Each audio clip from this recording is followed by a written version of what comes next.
Hello, everybody. Welcome to the Breaking 90 podcast. I'm here with my co-host, Jerrika and Alex. We are the coaches of Breaking 90 Fitness. Thanks for joining us today, and thanks always for listening. Hey, Jer, how you doing? Pretty good. Have you been? Been doing well, getting ready for the winter. Yeah, we've actually been pretty lucky in terms of weather. I just had a memory. You get memories on your phone like from 2 years ago. And 2 years ago, on the day yesterday, I was fully decked out in winter gear, hat, mitts, winter boots, and the snow was up to my ankles. And yesterday, I'm out in a t-shirt going for a run. It was insane. It has been quite the swing. I got Emerson ready for school the other day, and I put his winter coat on him. We went outside, and I was like, the bus was going to be here in like 3 minutes. I was like, buddy, you're going to boil. We got to go change you. It's way too hot. It's so crazy. That overprotective dad like overdresses his kid.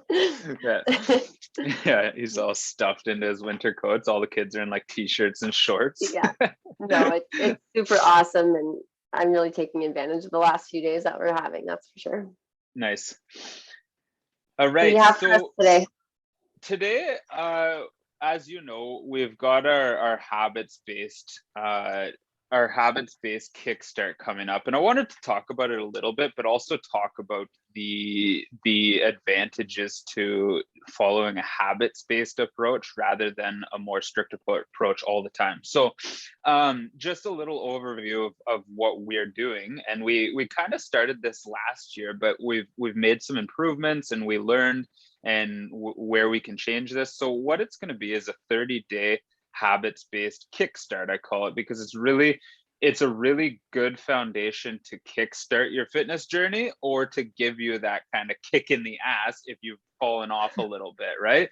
And Right. so what it's going to be is habits based in the sense that we aren't going to focus on counting nutrition specifically. So I really love the idea of this over a busy time of the year or over Christmas or holidays. I think this kind of thing is great because it's when most people struggle and most people fall off the wagon hard, and they gain a bunch of weight. And so what we're trying to encourage here is, how can we minimize the damage, which everybody's heard us talk about in the past, but how can we minimize the damage through this busy time of year, so that come, say, January 1st, you're not set even further back, or you're in a good place to move forward from there. So yeah, that's kind of what I want to dig into today. I love the habits-based tracking too, because especially at this time of the year, like you said, because I think people get so not afraid, but almost intimidated at the idea of needing to track nutrition when they know there's probably 7 or 8 unplanned or planned events for sure happening in the month of December. And it almost seems discouraging to want to write down what you ate or track in some way, shape, or form. So knowing that it's still doable to create healthy habits and still minimize the damage and feel good and feel almost ahead of the game heading into the new year. So I'm excited about it. For sure. It's that all or nothing mindset, right? Like even if you have been tracking your nutrition or haven't been, what happens is you do really well, and then a Christmas event or a holiday event or a family get together comes along, and you're like, ah man, like I'm way over. There's no point. But the really cool thing with habits based is you can set a few goals that you can still hit even on one of those days where your nutrition isn't 100%. And if you're able to do these habits consistently, well, they come out with great results, as we know. So last year we did this through December, and a few of the clients that are still working with us to this day started during that challenge, and Mhm. they made a ton of progress through that challenge, which I thought was really interesting, because the original goal of that was just to survive Christmas. That's kind of what we wanted for everybody. It was like, let's get through Christmas, and then you'll be in a really good spot starting January 1st. But I was actually surprised to see some people actually lost 5, 10. I think somebody lost almost 10 pounds over the course of December, even Wow. with Christmas, New Year's. So um certainly I don't expect people to throw their holiday away or not enjoy themselves, not enjoy those family traditions, but it's kind of it in a sense it is kind of a survival. But also, if you apply some of these properly, it could be the difference between you making progress or falling way back when you normally would through a time of year like this. I think that's the whole idea though, right? Like, is to create these habits that they're not just for Christmas. They're just to teach us how to navigate these events and not feel like you have to be so restrictive, or you have to, I don't know, like not eat the whole day to attack the evening. It's to teach these healthy habits, and how to maneuver them when they happen, because they happen unplanned, unplanned, and frequently. So I think it's exciting. Yeah, what what I'm what we're going to be doing for this challenge is allowing people to kind of start forming their own goals, which I think is cool. So we're going to teach people how to set goals properly, and how to set the action steps to make progress towards your long-term goals, and then help hold you consistent to that, and help you put an accountability system in place so that you can stay consistent to that. So um, right off the bat, some of the habits that we're talking about, because you're hearing us say habits based, and what does that really mean? Well, it's little things that you can do, little changes that you can make daily, that if you did them consistently, they would have a big impact. So obviously, if we want to lose weight, we need to be in a calorie deficit. Well, that's great to say you need to be in a calorie deficit, but what are some of the small actions and habits and skills we can put in place to create a calorie deficit? So things like drinking more water, eating more protein, eating more vegetables, these are all small habits that we can add to our life that are going to make being in a calorie deficit a little bit easier, right? Exactly. We can Um, even, and like you can move into, like we talked about, we don't need movement to lose weight or be in a calorie deficit, but it certainly helps. And not only does movement aid in the calorie deficit, it also aids in our mental well-being, and in our energy. So incorporating a new, whatever that habit may be, and picking a number, or picking how many days per week, will be another good goal to add in. For sure. Yeah, I think people will get a lot of value out of this, whether or not you are tracking your food or aren't tracking your food or nutrition intake. I think learning some of these habits, and then the tips, tricks, and strategies that we're going to help apply throughout the course of that 30-day kickstart, they're going to make a big difference for a lot of people, because even people who have been working with us for a long time, what I often see is they get their nutrition habits down pat, they're doing really well with nutrition, but they let one or two of these really important habits start to slide, right? Like vegetables, for instance. They might be hitting all of their nutrition, and we track points with Breaking 90, so it's for some people it might be tracking calories, so you might be hitting all of your calories consistently, but you're not eating any vegetables. So what you might find now, all of a sudden, with a couple of these new tricks, tips, and strategies and habits that we help you establish, as you eat more vegetables, you might notice you're not as hungry, your cravings aren't as bad, you're feeling better, you're more energetic, and all of these little things, as we start to apply them, it's going to be interesting just to see how it plays out for people who are at all different stages of their journey. Absolutely. And it'll be great to see, like you said, the progress over time, because everyone's going to have their own specific goals. They're all going to learn many different habits, but they're also going to have different goals going into this. So it's going to be interesting to see how it all affects their life in different ways.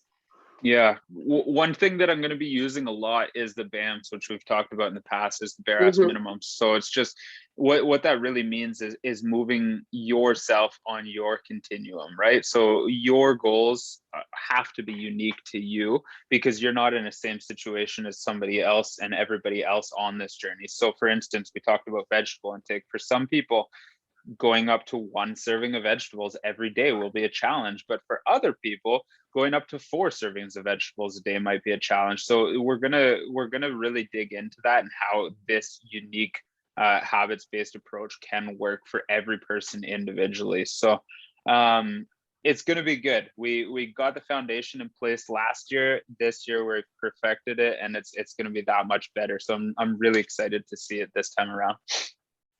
Absolutely. They're going to get a lot of cool videos and and diagrams and different things to take with them even after the 30 days. So it's definitely Even valuable. just having that community, right? Like we know accountability is one of the biggest factors that people are missing on their journey. So having the community and the accountability and the coaches to ask questions to, that alone, just the accountability. I mean, most people have an idea of what they should be doing, but they don't have the accountability to hold them to that. So there's going to be some cool progress made and some cool new habits developed by everybody who participates. I guess for anybody listening, if this is something that you're interested in, I should give you the information on how to reach out. You can reach out to either myself or Jerrika individually, and we can give you the details on this. If you're listening to this podcast, I'll include a link in the show notes just to send me a message. You can send me a message or an email. I can give you the details on it, or you can reach out to me on Facebook. I think most people listening to this know how to get a hold of us, but we're going to start filling the seats probably in the next week or so after this episode comes out, and we're looking at a December 6th start date. So we will be taking a limited amount of people. So if it's something that you're interested in, make sure you reach out and let us know so we can give you the details and see if it's going to be a good fit for your journey. Awesome. That's all I really wanted to include for the habit space. But I guess also, just if you are on this journey and you're coming into Christmas and you're stressed about it, consider taking a more habits based approach. Don't be afraid of doing a more maintenance phase through Christmas. You don't always have to be pushing. Avoid that all or nothing mindset, because that's what's really going to make you fall back. Is if you go into Christmas with the all mindset and you can't stick to your plan, you're going to fall into that nothing. So having that habits based plan, or even just a little bit less aggressive of a plan, is a really smart thing to consider coming into this time of year.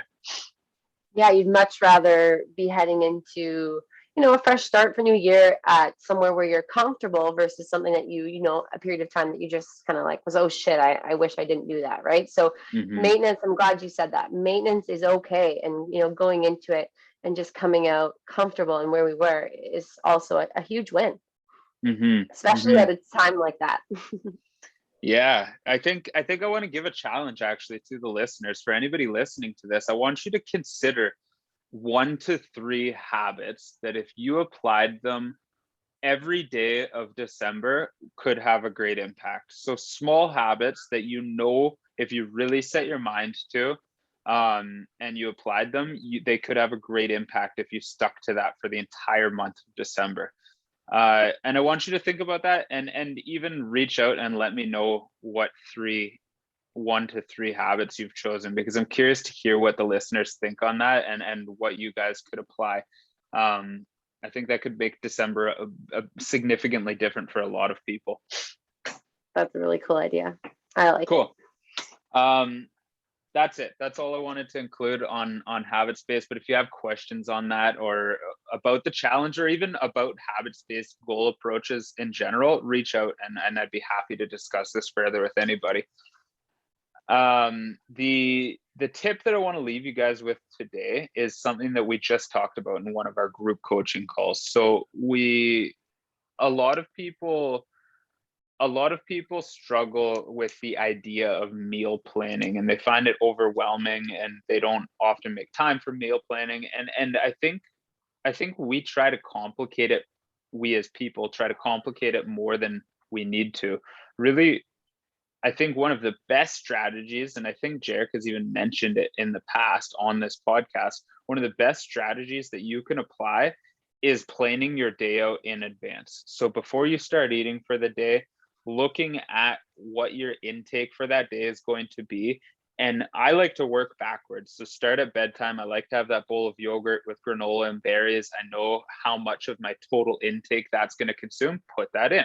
What do I have left? Now move back. What's dinner going to look like tonight? Put that in. Now I can look, okay, this is what I have left for breakfast and lunch. And it's not as overwhelming when you do it like that. You don't always have to be meal prepping or meal planning for an entire week.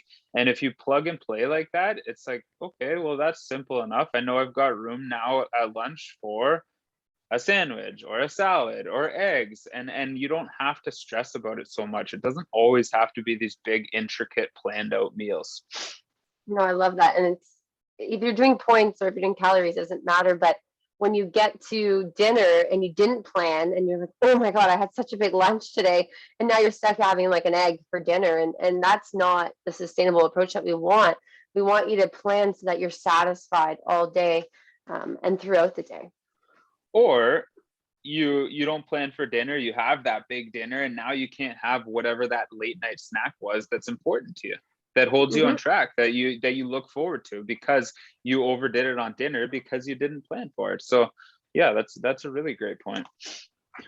Awesome. Cool. Well, once again, guys, thank you for listening. If you found this episode helpful, please rate it, share it, comment on it, share it with your friends, tag us, screenshot it, put it on Instagram.